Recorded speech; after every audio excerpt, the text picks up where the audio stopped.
Oi, gente, tudo bem? Eu sou Janaína Gama, sou consultora de diversidade e inclusão. Sou uma mulher parda, vestindo uma blusa cinza de mangas curtas e brincos azuis. E também utilizando um batom vermelho para ficar bonita para vocês. Hoje, nessa aula, a gente vai falar de um conceito super importante, que é o conceito de racismo estrutural. E aí você deve estar se perguntando, Janaína, estrutural vem de estrutura? Sim, estrutural vem de estrutura. Mas antes da gente chegar no conceito, eu trouxe para esse módulo alguns debates relacionados à nossa história. Por quê? Entender a nossa história é entender esse racismo presente, ou seja, como esse racismo se estruturou na nossa sociedade. E daí, por conta disso, a gente vai abordar nesse módulo os seguintes pontos. Um período pós-abolição, e aí fica a dica para vocês se instruírem mais, consumirem mais conteúdos que a gente vai indicar aqui para o período antes da abolição, que é um período extremamente importante para a gente conhecer a formação dessa situação do nosso país. E, além do pós-abolição, a gente vai abordar os movimentos eugenistas, o conceito de democracia racial e também o pós-democracia racial, ou seja, o quanto aconteceu depois em movimentos, em estruturas propostas para enfrentar esse conceito da democracia racial. Pois bem, vamos começar. Fica aqui comigo que a gente tem muito conteúdo bacana. Bom, falando no pós-abolição, o primeiro ponto que a gente sempre lembra é o da Lei Áurea.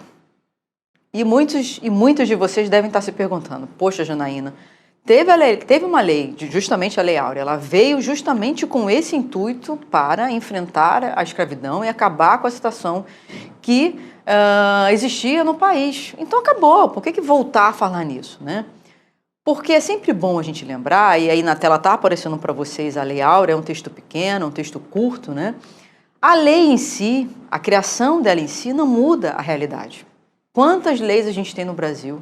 A gente tem, inclusive, a Constituição Federal, que vem dizendo lá que a gente precisa enfrentar o racismo, que deve haver equidade e igualdade entre as pessoas, mas não é isso que a gente vê no nosso dia a dia. Então, a lei em si, ela não muda a realidade.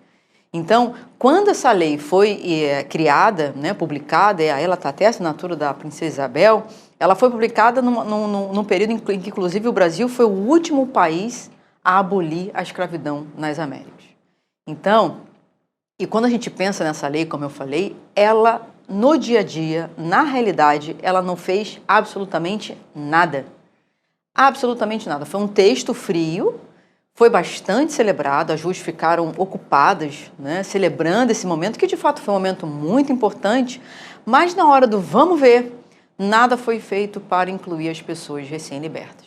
Então, um ponto importante, como eu havia acabado de falar, a importância da gente conhecer a nossa história, é entender esse lado de que, ok, houve a abolição por meio da lei, mas que essa lei não promoveu, não criou nenhum tipo de mudança. Né? E aí, vários estudiosos e estudiosas falam desse aspecto, né? Dessa ausência de inclusão nesse pós-abolição, nessa ausência de mudança social, nessa ausência de inclusão das pessoas recém-libertas. Né?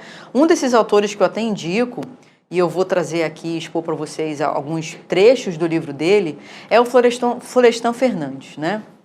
E o Florestan, no livro dele, A Integração do Negro na Sociedade de Classes, ele aborda esse aspecto. O quanto essa finalização desse regime escravocrata, né, que se constitui aqui, não gerou, com a eliminação dele, né, garantias, direitos para essas pessoas que, de uma hora para outra, se tornaram livres. Olha só que interessante. Imaginem vocês nessa situação. Você está lá no seu país, no continente africano, no país africano, né? Você está lá trabalhando com a sua família, com as suas crianças, com a sua rotina. Você é uma pessoa sequestrada dessa tua rotina, te colocam no cativeiro, depois te colocam no navio negreiro. Você está sendo levado ou levada para um lugar que você não sabe para onde que é. Chega nesse lugar, te colocam para trabalhar de uma forma dura, com jornadas exaustivas, sendo você constantemente torturado ou torturada, vendo inclusive pessoas do seu redor morrendo. E você é explorado ou explorada, porque é assim que acontecia com as pessoas escravizadas na época, eram máquinas de trabalho, até a última gota, e de uma hora para outra te colocam livre. Olha, agora você está livre, pode seguir. Como seguir? Como seguir? Se você não tem ajuda, se você não tem auxílio, se você não sabe nem para onde começar. Então, Florestan, nesse livro, ele nos lembra da real situação que aconteceu nesse pós-abolição, né? Quando essas pessoas foram colocadas livres, entre aspas, na sociedade, né? E aí é importante a gente sempre analisar, como eu falei, analisar a realidade para além da Lei Áurea, né? E aí, um ponto interessante que o Florestan nos lembra é que essa liberdade e consequente, essa ausência de garantias não foi feito nada por ninguém. Ninguém garantiu os direitos das pessoas de serem libertas, né? Os senhores de engenho, o Estado, a própria igreja, nada foi feito para integrar as pessoas à sociedade. Esses mesmos atores que ganharam muito dinheiro, se beneficiaram bastante do ponto de vista monetário e financeiro da exploração dessa mão de obra. Então, eles não fizeram nada, absolutamente nada, para garantir o direito das pessoas de serem libertas. Aí, de novo, eu volto para o ponto lá inicial. De que adianta? O que adiantou, na verdade, a Lei Áurea, né? E aí, o Florestan nos lembra, essas pessoas recém-libertas se tornaram senhoras de si mesmas, responsáveis por elas mesmas. E aí, o que aconteceu? Muitas voltaram para trabalho nas fazendas, outras que já desenvolviam pequenas atividades como vendas de quitute, conserto de sapatos, vendas de biscoitos, marcenaria. Essas conseguiram se virar porque já estavam inseridas dentro desse cenário econômico, dentro dessas atividades econômicas que aconteciam. E continuaram se virando. Mas muitas outras ficaram largadas de fato à própria sorte e ficaram literalmente na rua, sem ter como se virar. Então a gente percebe que o Brasil, ele não tratou do problema, ele só colocou o problema para debaixo do tapete, né? E aí, o que é interessante nessa época é que o Brasil ele mudava a novo sistema econômico, né? Novas indústrias surgiam nessa época. E o Brasil precisava, o governo precisava de mão de obra para essas novas indústrias que surgiam. E o que o Brasil resolveu fazer? Em vez de aproveitar essa mão de obra recém-liberta, capacitá-la, instruí-la, não. O Brasil resolveu estimular a vinda de pessoas imigrantes para cá. Então vieram muitas pessoas imigrantes dos países europeus para o Brasil para trabalhar nessas indústrias que então surgiam, né? E aí a gente vê nesse gráfico que vai aparecer para vocês a quantidade de imigrantes que veio para cá logo depois no período do pós-abolição, né? 1890, 1900, olha o boom de gente que veio para cá para trabalhar nessas indústrias e, de novo, o quanto essa mão de obra negra foi deixada de lado quando poderia ter sido aproveitada justamente para trabalhar nesse setor. E junto com isso tudo, gente, tem várias coisas aconteceram, né? Esse pós-abolição, essas pessoas recém-libertas sem serem incluídas, sem terem seus direitos garantidos, imigrantes brancos europeus que vinham para cá, né? E por que isso foi fomentado? Além dessa ideia dessas pessoas imigrantes estarem mais preparadas para virem para cá para o trabalho, havia uma ideia que estimulava também essa vinda de pessoas brancas para cá, que era o chamado racismo científico. Nesse período do pós-abolição, início de 1900, surgia o então racismo científico. Teorias que a gente pode até chamar de teorias pseudocientíficas, né? Teorias que buscavam comprovar a inferioridade de pessoas negras e de pessoas indígenas. E aí havia diversas metodologias, vamos dizer assim, né? Uma delas era a chamada frenologia. Eu não sei se vocês já ouviram falar da frenologia, e aqui eu vou dar uma dica cultural, rapidamente, né?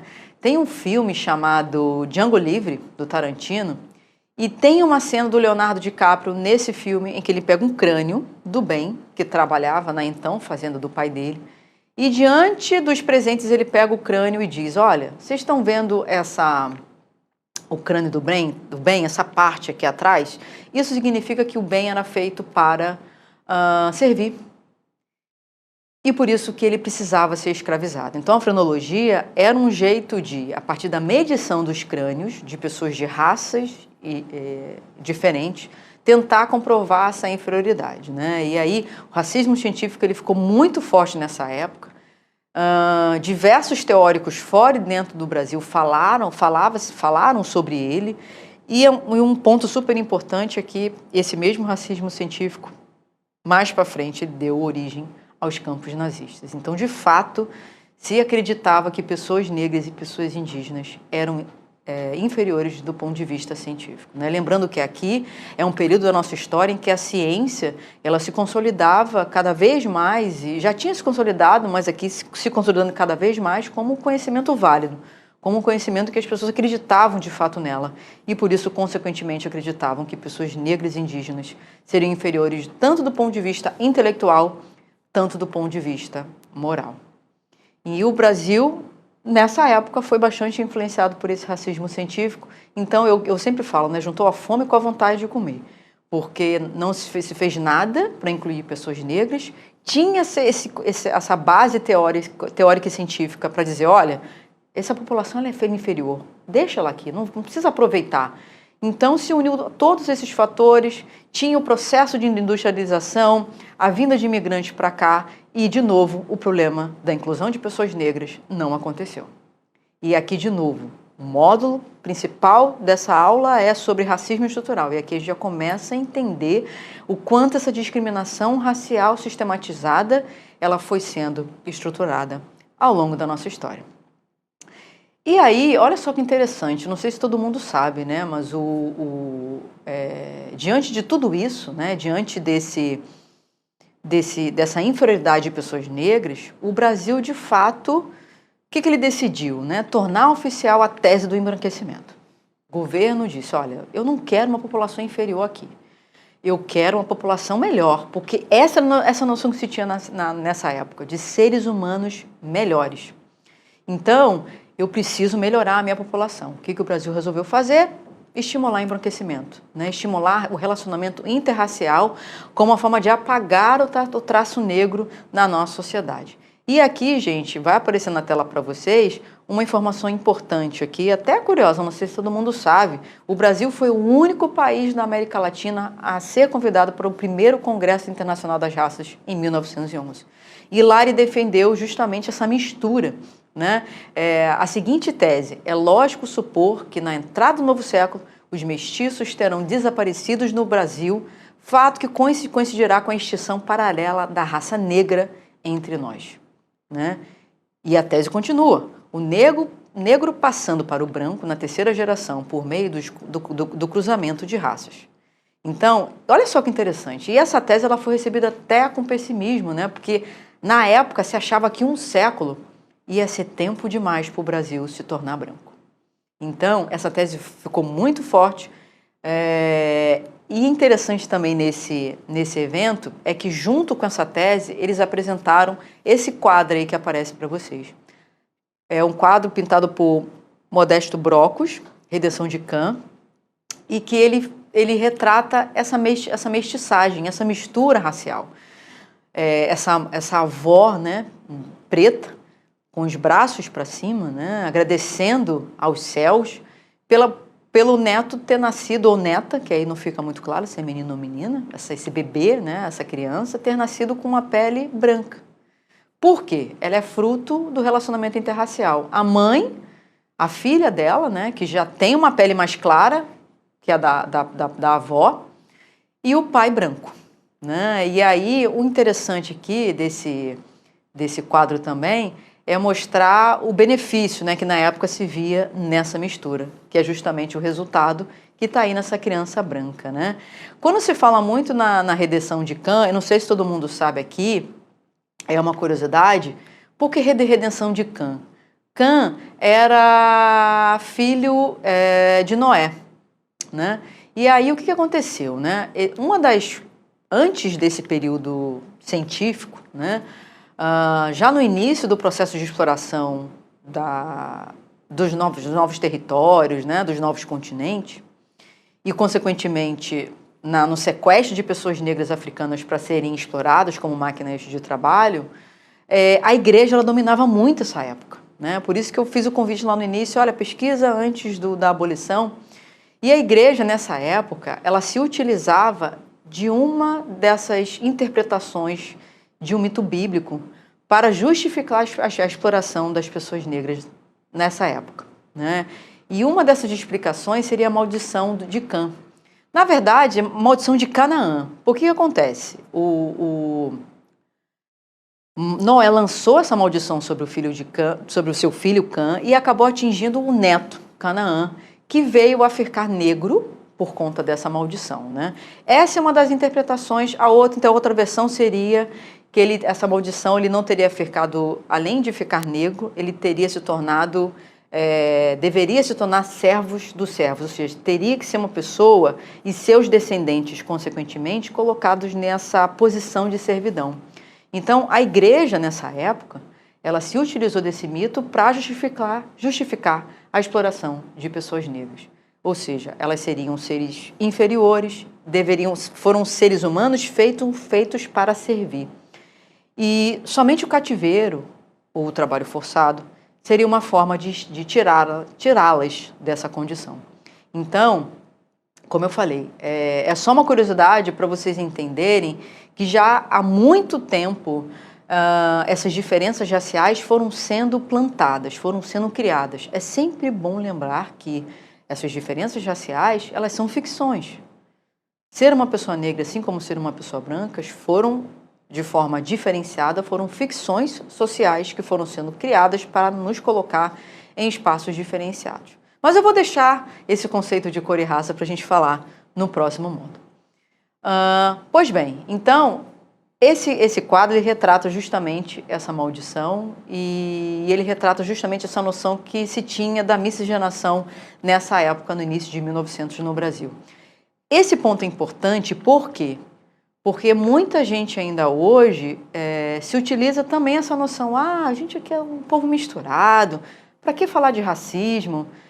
E é importante a gente entender a origem dessa mistura, a origem dessa mestiçagem, que não foi nada nobre, que não foi nada positivo, né? Pois bem, depois desse período, dessa tese de embranquecimento, o Brasil continuou insistindo em não tratar o problema, em não, de fato, enxergar a desigualdade racial que existia aqui no país, que não havia sido tratada no pós-abolição. E na década de 30 ficou muito forte essa noção de mito, ou melhor, de democracia racial. Por que ficou forte? Porque era uma década em que estudiosos e estudiosas, acadêmicos e acadêmicas, se buscava muito uma identidade nacional. Que cara é o povo do Brasil? Então, esse processo de miscigenação ele ficou muito forte, mostrando, a cara do Brasil é essa, a cara do Brasil é essa mistura, né? E esse mito da democracia racial, eu trouxe aqui um conceito do professor Munanga, né, no livro Rediscutindo a Mestiçagem do Brasil, ele diz o seguinte: é uma noção que exalta a ideia de convivência harmoniosa entre os indivíduos de todas as camadas sociais e grupos étnicos. Convivência harmoniosa. Ou seja, é como se no Brasil, nessa década, não houvesse diferenças entre pessoas negras e pessoas não negras, né? Mas, na verdade, por que a gente fala de mito da democracia racial? Porque, na verdade, é um mito. Esse termo democracia racial, ele não nos apresenta o que, na verdade, sempre existiu, os conflitos raciais, como o Munanga continua descrevendo. Essas discriminações raciais. E não falar sobre esses conflitos e não perceber esses conflitos é uma forma da gente, de novo, não continuar tratando o problema, né? E aí, esse mito da democracia racial, inclusive, gente, ele ficou bastante conhecido e famoso, né, com Gilberto Freire, no Casagrande Senzala, né, que vocês devem conhecer, né, o quanto ele exaltava nesse livro dele essa mistura. E aí eu trouxe uma curiosidade, não sei se todo mundo sabe, né, mas em 1951 o Brasil, né, ele teve um projeto financiado pela Unesco, em que o Brasil apresentava a hipótese de que aqui existiria um preconceito racial neutro, né, mais suave, diferentemente dos Estados Unidos. Vocês devem lembrar nos Estados Unidos, numa parte do país, teve segregação racial, separação de espaços, né? E aqui no Brasil, como não houve uma separação tão radical, tão assim evidente, vamos dizer assim, é como se aqui esse preconceito ele fosse mais leve, mais brando. E isso, eu não sei se vocês já ouviram isso. Eu já ouvi isso várias vezes, ainda hoje. Janaína, aqui não foi tão forte como nos Estados Unidos, né? Então, o quanto esse conceito de democracia racial, de fato, ele é um mito porque ele não corresponde à realidade. Porque se as pessoas da época, de fato, olhassem a realidade, fizessem pesquisa, buscassem dados raciais, elas veriam que sempre houve separação de espaços. Sempre houve segregação. O que dizer, por exemplo, do elevador de serviço, um elevador social? Então, a gente sempre teve essa separação de espaços. Pois bem, continuando.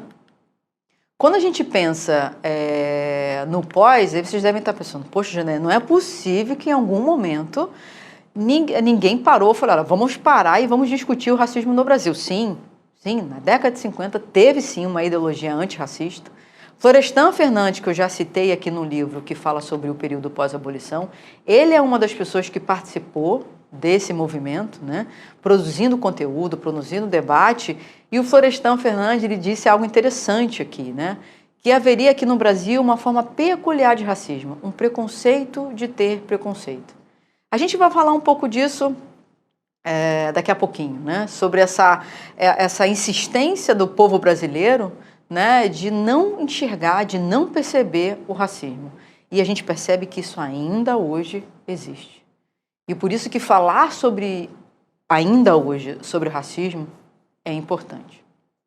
Bom, essa ideologia antirracista, como eu falei, começou na década de 50, seguiu na década de 70, né, com a participação dos movimentos negros, né, com o surgimento, por exemplo, do movimento negro unificado, bastante importante para criticar e acabar com essa noção do mito da democracia, realmente foi bastante importante, né, e a gente vê a partir daí um avanço no Brasil de leis, né, a própria Constituição Federal, como eu já havia adiantado aqui no início, ela traz o racismo como crime, né? Ela traz a importância de se buscar a igualdade como um dos fundamentos da nossa República.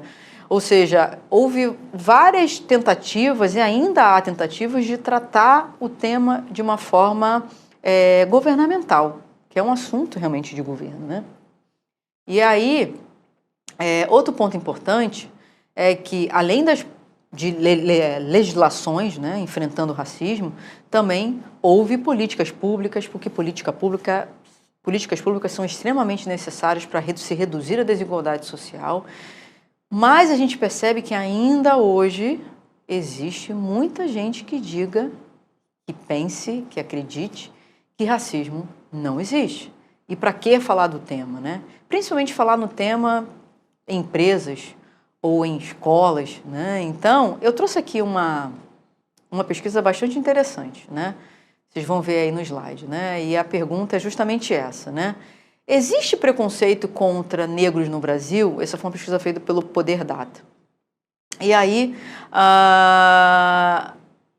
é uma pergunta que foi feita em 1995 e depois ela foi repetida em 2020. A maioria das pessoas dizendo que sim, que existe preconceito, isso em 1995. Sim, existe preconceito racial no Brasil. Se repetiu a mesma pergunta em 2020. 81% dizendo que sim. Houve uma pequena queda, né? A gente percebe aqui que entre esses 25 anos de lacuna, houve uma redução, mas uma redução muito pequena, né? E aí se fez a seguinte pergunta: você tem preconceito contra as pessoas negras? Então, se perguntando, e você? Qual o seu papel nessa pauta, né? E em 1995, 10% dizendo que sim, tem preconceito contra as pessoas negras. Já em 2020, aumentou esse percentual para 34%.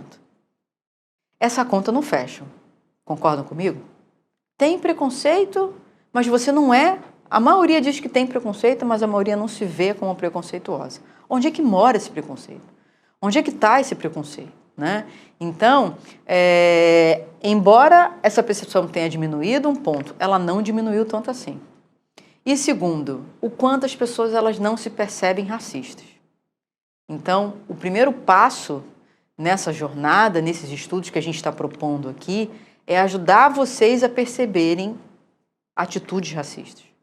Porque o objetivo, o conceito principal dessa aula é o racismo estrutural. Se ele estrutura a nossa sociedade, ele nos perpassa, ele nos influencia, nós, todas as pessoas da nossa sociedade. Pessoas negras e pessoas não negras.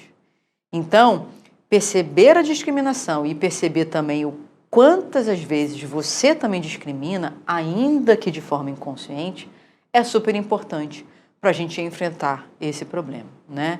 E aí, eu trago aqui uma frase, né, do professor de antropologia dos Estados Unidos, relembrando que o racismo ele não é um evento. O racismo ele é uma estrutura. Ou seja, o racismo é uma discriminação racial que não acontece de vez em quando. Não acontece somente nos episódios de violência física, nos episódios de morte. O racismo está acontecendo agora, em algum lugar, nesse exato momento que você está aqui me vendo. Nesse exato momento em que você está trabalhando, que você está estudando, que você está andando pela rua. Em algum lugar, o racismo ele acontece porque ele estrutura a nossa sociedade. E ele estrutura a nossa sociedade, como a gente trouxe aqui nesse módulo, porque ele foi construído ao longo da nossa história. É como se ele fosse tijolos que foram sendo construídos na história do Brasil e que sustentam ainda hoje a nossa realidade.